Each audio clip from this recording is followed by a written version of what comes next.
요한계시록 7장 1절에서 17절까지의 말씀을 함께 보겠습니다.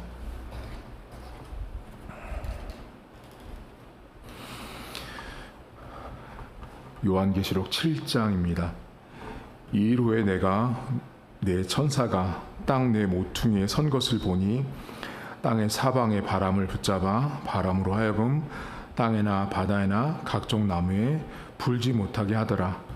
또 봄에 다른 천사가 살아계신 하나님의 인을 가지고 해 돋는 대로부터 올라와서 땅과 바다를 해롭게 할 권세를 받은 내 천사를 향하여 큰 소리로 외쳐 이르되 우리가 우리 하나님의 종들의 이마에 인치기까지 땅이나 바다나 나무들을 해하지 말라 하더라. 내가 인침받은 자의 수를 들으니 이스라엘 자손의 각 지파 중에 인침받은 자들이 14만 4천이니 유다 지파 중에 인침받은 자가 1만 2천이요 르우벤 지파 중에 1만 2천이요 갓 지파 중에 1만 2천이요 아셀 지파 중에 1만 2천이요 납달리 지파 중에 1만 2천이요 므낫세 지파 중에 1만 2천이요 시므온 지파 중에 1만 2천이요 레위 지파 중에 1만 2천이요 이사갈 지파 중에 1만 2천이요 스불론 지파 중에 1만 2천이요 요셉 지파 중에 1만 2천이요 베냐민 지파 중에 인침받은 자가 1만 2천이라. 이일 후에 내가 보니 각 나라와 족속과 백성과 방언에서 아무도 능히 셀 수 없는 큰 무리가 나와 흰 옷을 입고 손에 종려 가지를 들고 보좌 앞과 어린 양 앞에 서서 큰 소리로 외쳐 이르되 구원하심이 보좌에 앉으신 우리 하나님과 어린 양에게 있도다 하니 모든 천사가 보좌와 장로들과 내 생물의 주위에 서 있다가 보좌 앞에 엎드려 얼굴을 대고 하나님께 경배하여 이르되 아멘. 찬송과 영광과 지혜와 감사와 존귀와 권능과 힘이 우리 하나님께 세세토록 있을지어다. 아멘 하더라. 장로 중 하나가 응답하여 나에게 이르되 이 흰옷 입은 자들이 누구며 또 어디서 왔느냐. 내가 말하기를 내 주여 당신이 아시나이다 하니 그가 나에게 이르되 이는 큰 환난에서 나오는 자들인데 어린 양의 피에 그 옷을 씻어 희게 하였느니라. 그러므로 그들이 하나님의 보좌 앞에 있고 또 그의 성전에서 밤낮 하나님을 섬김에 보좌에 앉으시니가 그들 위에 장막을 치시리니 그들이 다시는 줄이지도 아니하며 목마르지도 아니하고 해나 아무 뜨거운 기운에 상하지도 아니하리니 이는 보좌 가운데에 계신 어린 양이 그들의 목자가 되사 생명수샘으로 인도하시고 하나님께서 그들의 눈에서 모든 눈물을 씻어주실 것임이라. 아멘. 요한계시록 7장은 여러분들이 잘 알지만 우리보다 더 많이 아는 집단이 있죠. 이단 신천지라는 사람들이 가장 많이 읊고 외치는 성경 중에 이 요한계시록 7장입니다. 여기 본문에 14만 4천이라는 숫자 때문에 이 많은 사람들이 이 신천지에 들어가 있는데 우선 14만 4천이라는 숫자는 이 신천지는 이렇게 주장합니다. 이 숫자 안에 들어온 자만이 구원을 받을 수 있다라고 말합니다. 그래서 그 14만 4천 안에 들어온 자들이 신천지에 있는 사람들이다라고 이야기를 하면서 당신도 이 숫자 안에 들어오려면 여기로 들어와야 된다 해서 끊임없이 이제 미혹하고 전도를 하고 있는데 여러분 오늘 성경은 이 14만 4천이라는 숫자는 그런 개념으로 쓰인 성경 본문이 아니에요. 오늘 본문에 보시면 이 사도 요한이 이 반모섬에서 유배를 당하고 있는데 환상을 봤어요. 환상을 봤는데 그 환상 가운데 구약에 나왔던 각 지파별로 그 14만 4천의 숫자가 헤아려지고 세워지고 있는 걸 본 거예요. 그런데 여러분 가만히 생각해 보세요.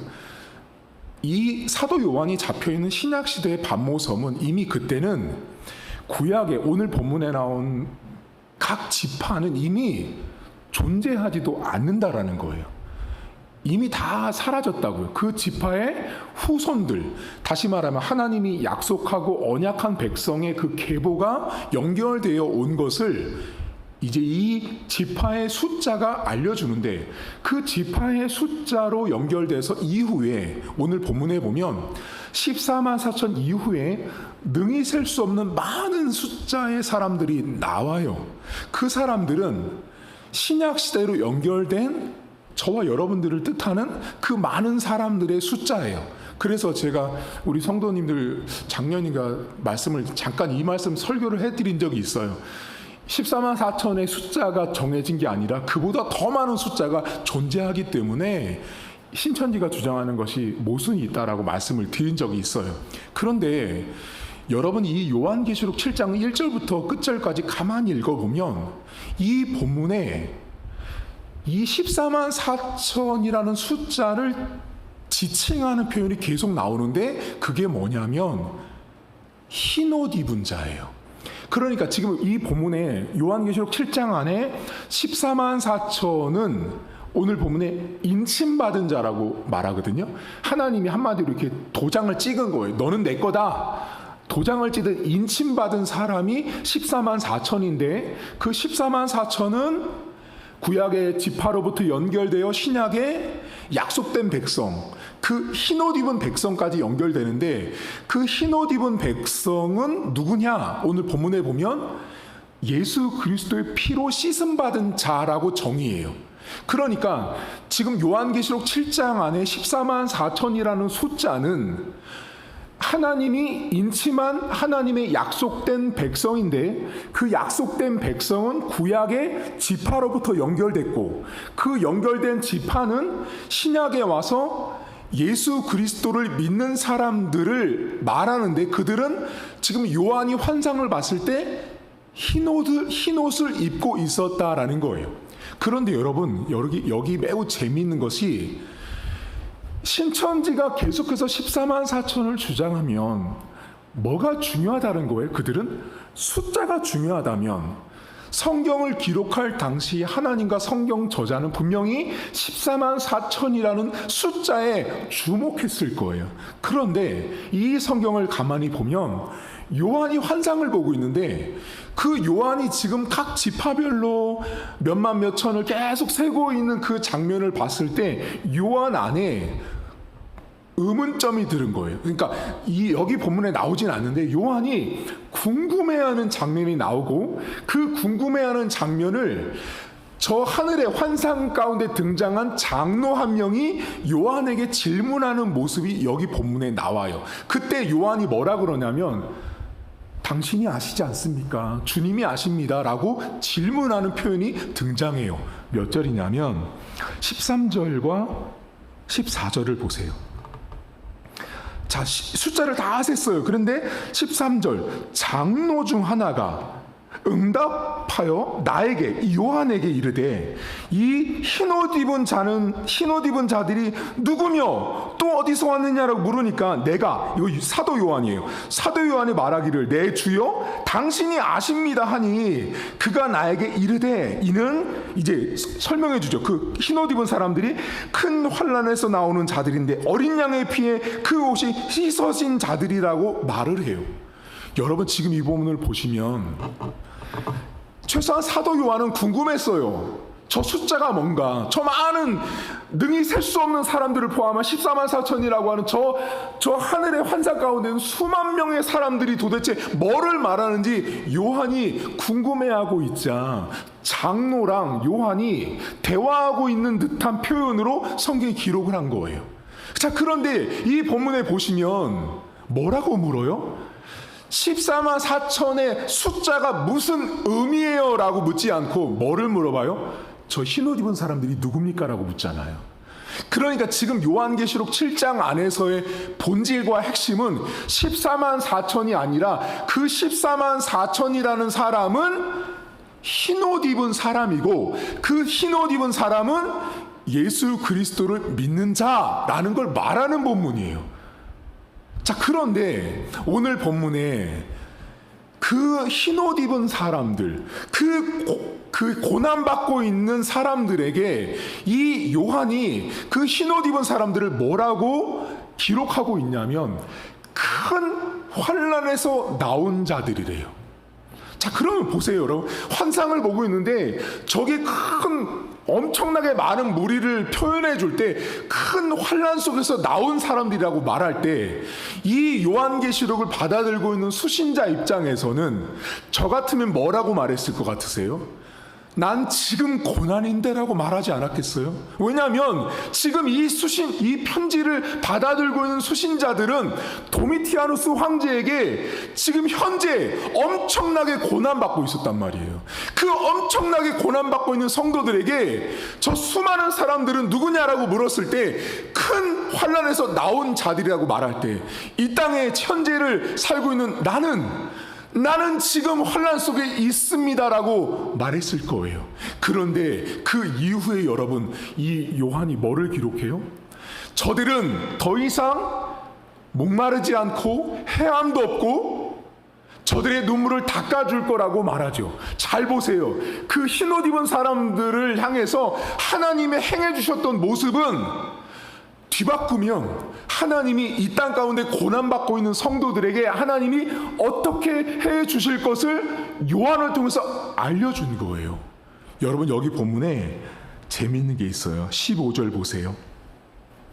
그러므로 그들이 하나님의 보좌 앞에 있고 또 그의 성전에서 밤낮 하나님을 섬김에 보좌에 앉으시니가, 여기 보세요. 이 본문을 읽을 때 이 땅에 살고 있는 도망다니고 있는 핍박받는 신자로 한번 보세요. 그들 위에 장막을 치시는데, 자, 고난받는 핍박받고 도망다니는 사람은 장막이 없다고요, 여러분. 자, 16절, 그들이 다시는 줄이지도 않는다. 도망자들은 줄였다고요. 그 시대 목마르지도 않는다. 목말랐어요. 해나 아무 뜨거운 것도 상하지 않는다. 상함받았어요. 이런 보좌에 계신 어린 양이 그들의 목자가 되사 목자가 없었다고요. 생명수 샘이 아니라 죽음의 물을 먹을 만큼 삶이 그랬어요. 근데 하나님께서 그들의 눈에 눈물을 씻겨주시죠. 제가 여러분에게 지금 성경을 읽으면서 어떤 사람들의 입장으로 지금 읽어드린 거예요. 고난받는 사람들이요. 그러니까 제가 여러분에게 이 요한계시록이 왜 무서운 성경이 아니냐면, 이 성경을 아무리 봐도 하나님이 그 백성을 어떻게 사랑하고 위로하고 있는지를 보여주는 이 성경이 요한계시록이에요. 그래서 여러분, 창세기부터 요한계시록 성경 전체 안에서 목사님 가장 위로의 성경책이 어디예요? 라고 말하면 1번, 0번이 요한계시록이에요. 지금 여러분 보세요. 장막을 쳐주신다고 하잖아요. 여러분, 이 고난받고 도미티아누스에게 쫓겨다녔던 사람들은 집이 없었다고요. 집이 없으니까 카타콤이라고 하는 동굴 속에 살았잖아요. 장막을 쳐주시는 그 하늘의 환상을 봤을 고난받는 백성들이 얼마나 위로가 됐겠어요. 목말랐어요. 줄였어요. 항상 해를 당하고 있는 그 고난받는 성도들이 하늘에 계신 하나님께서 큰 환난에서 나온 백성들을 그렇게 위로하시는 모습을 봤을 때, 내가 그 흰옷 입은 백성이라는 걸 그들은 다시 믿음으로 다짐하고 결심하면서 그 고난을 믿음으로 이길 수 있는 힘을 이 요한계시록을 읽으면서 얻었던 거예요.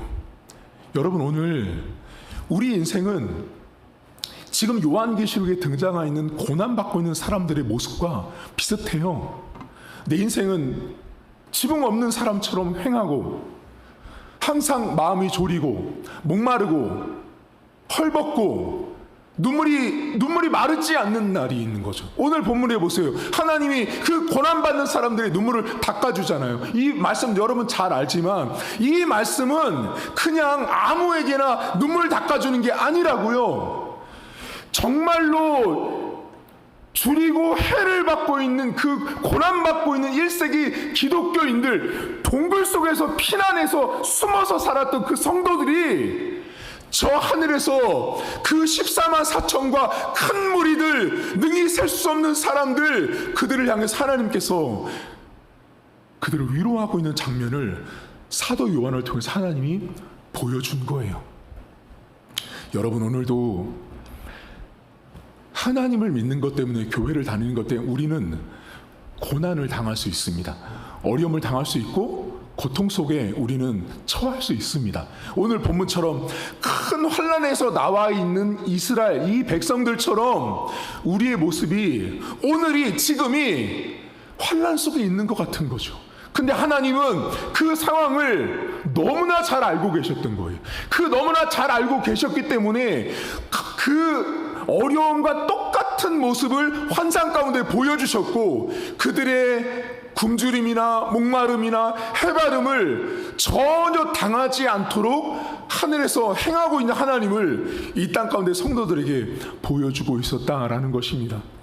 여러분, 오늘 14만 4천이라는 숫자는 거기 들어가야 구원받은 거라는 숫자 아닙니다. 우리 성도들은 잘 알고 계시지만 이미 요한계시록 7장 안에는 질문 자체가 저 흰옷 입은 사람들이 누굽니까? 라고 질문했잖아요. 만약에 14만 4천이 궁금했으면 14만 4천의 숫자의 의미가 무엇입니까? 라고 물어봤어야죠. 그러니까 숫자가 중요한 게 아니라 흰옷 입은 백성들, 예수님을 믿고 있는 사람들을 겨냥해서 이 성경은 기록됐고, 특별히 예수님 믿는 사람들 가운데 핍박받고 고난받고 있는 성도들에게 요한은 너희들에게 장막을 쳐주시고 해함과 상함이 없게 하시고 너희들이 흘렸던 그 눈물을 닦아주시는 저 환상 가운데 있는 하나님이 너희의 하나님 아버지라는 것을 말씀하면서, 오늘도 비록 내가 고난 같은 상황,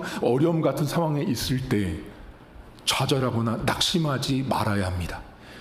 여러분, 요한계시록을 제가 신학교 때 1년 동안 배우거든요. 그럼 신학교 때 요한계시록을 배울 때 처음에 신학교 딱 요한계시록 수업 들어갈 때 무서웠어요. 다 그랬단 말이에요. 근데 요한계시록을 배우면 배울수록 수업 시간에 눈물을 흘렸다고요. 왜 눈물을 흘렸냐면 성경을 보면 볼수록 너무 위로가 되는 거예요. 하나님이 우리의 아픔과 고난을 너무나 잘 알고 계시는구나. 내 처지를 너무나 잘 알고 계시고 저 하늘의 환상을 통하여, 요한을 통하여 고난받고 있는 백성들을 위로하시는 하나님을 수업 시간에 경험한 거예요.